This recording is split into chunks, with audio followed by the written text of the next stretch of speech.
Hey guys, Marlon here. Today I had the pleasure to talk with Professor Hamermesh, a very prominent professor of economics at different universities about live streaming, and to be more specific about the effects of gender and looks on live streaming. Now, a lot of you guys probably witnessed already that some female streamers are getting a lot of donations, and I just wanted to ask him, because that's his research field, how looks matter in live streaming, how it matters how beautiful you are, and also how it matters if you're a male or a female, or also like if you're ugly. Enjoy the interview. So first, do you want to introduce yourself to the world first? Say who you are and what you're doing. What I do for a living. Yeah, my name is Dan Hamermesh. I'm a professor of economics at Royal Holloway University of London and professor emeritus at the University of Texas at Austin. Okay, so the first question that I have is, in the streaming world, Twitch TV is a platform where people stream their gameplay and get viewers. Yep. And the first question that I have is, if there are two players who are equally skilled, providing the same level of entertainment and viewer interaction, it appears that if one of them is female and the other one is male, that the female one is getting a lot more voluntary donations and subscriptions from the viewers. And the question is, can you explain why the target audience, which is expected to be, let's say around 90% of young males, is favoring the female stream in that scenario? It's completely clear.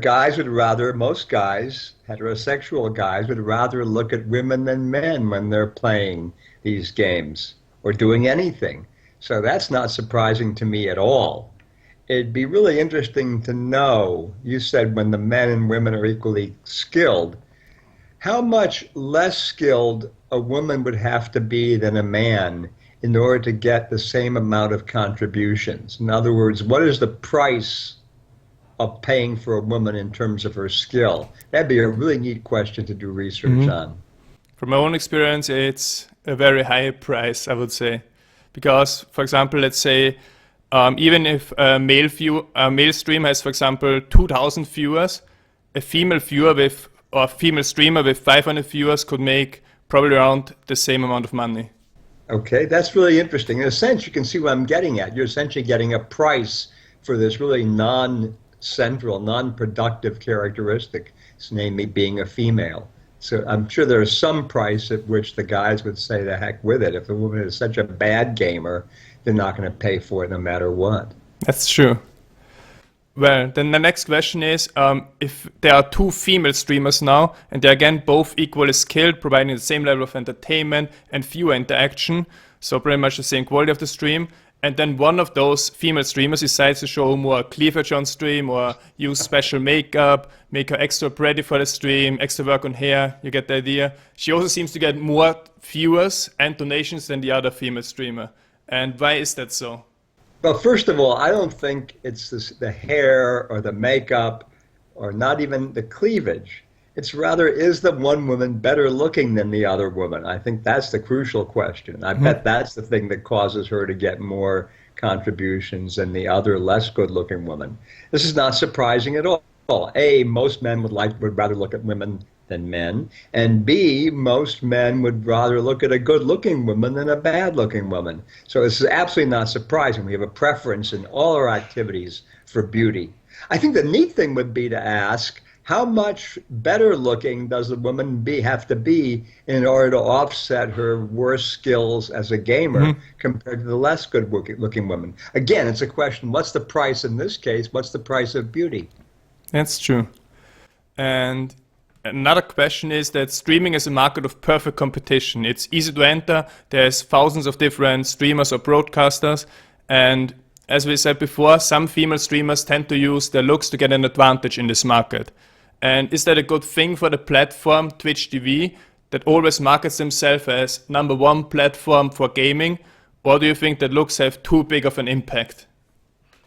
That's a tough question. I mean, if I'm doing the gaming, which I can assure you I don't, am I in it just for the skill of gaming or for the skill of gaming and the fun of the gaming plus the pleasure of interacting with people? And if I get more pleasure from interacting A, with women and B, with a good-looking woman, why then in some sense I'm better off. Is that beneficial for society as a whole? Probably not. On the other hand, I don't see how you're going to solve this problem, this issue, unless you do the thing totally blind. In other words, you can't see the face of the people against whom you're gaming. If that's possible, why then I would argue that'd be a good thing to do. It remove the gender, remove the looks issues. But if you can't do that, then you're stuck with what you got, and you're not going to change it very soon. That's true, and that actually directly relates to my last question. Now, some streamers, there have been cases where some streamers have been perceived as, let's say, bad looking, or on your 1 to 5 scale, let's say a 1. And once those streamers like turned on the webcam, so once they showed their face, they experienced a drop in viewers. So instead of 2,000 viewers without the webcam, they would go down to, let's say, 800 viewers when they show themselves on a webcam. So some of those people, of those streamers, decided to disable the webcam completely and just show the pure gameplay. And do you think that this is a rational decision by them? And what could be done to help those people? Well, there's a real problem here. Let's say half the people turn off their webcams. Which half is it going to be? The good-looking half or the bad-looking half? Well, the odds are pretty good. I'm going to think, gee, if his webcam is off, he must be pretty ugly. Maybe not as ugly as in fact he is. So this solves a little bit of the problem. But as long as the other people have the webcams on and they're going to be the good-looking ones, it doesn't solve the whole problem at all. So unless there's some kind of restriction imposed that the webcams cannot look at people's faces, I don't think this problem is solved. It's solvable only A, when we change our attitude, which isn't going to happen anytime soon, or B, if some kind of external agency, government, gamers union, etc., says no webcams on people's faces. And it sounds like that's not going to happen either. No, definitely not. And what we've also witnessed is on Twitch that some of those female streamers, as I said, who get more donations than other equal male streamers, or who decide to show some cleavage or whatever, get a lot of hate from the community, because people say, oh, she's only getting views because she looks good, or because she wears special clothing and so on. And do you think that this hate is undeserved, because they are just like trying to survive in this streaming market, in this highly competitive market, and if they wouldn't do that, it would be very difficult for them? Look, I mean, A, it's sour grapes on the part of the people complaining. B, as you say, people who do this are just taking advantage of a market. So I see no problem with that at all. I don't think they deserve any hate. On the other hand, as I said, I don't think this kind of behavior leads to an optimal situation, but it's very hard to reverse it and get toward that optimum. All right. Well, those were my questions. Do you have anything to add from your research that might fit into the market of streaming, maybe, where I can find some analogies or apply it?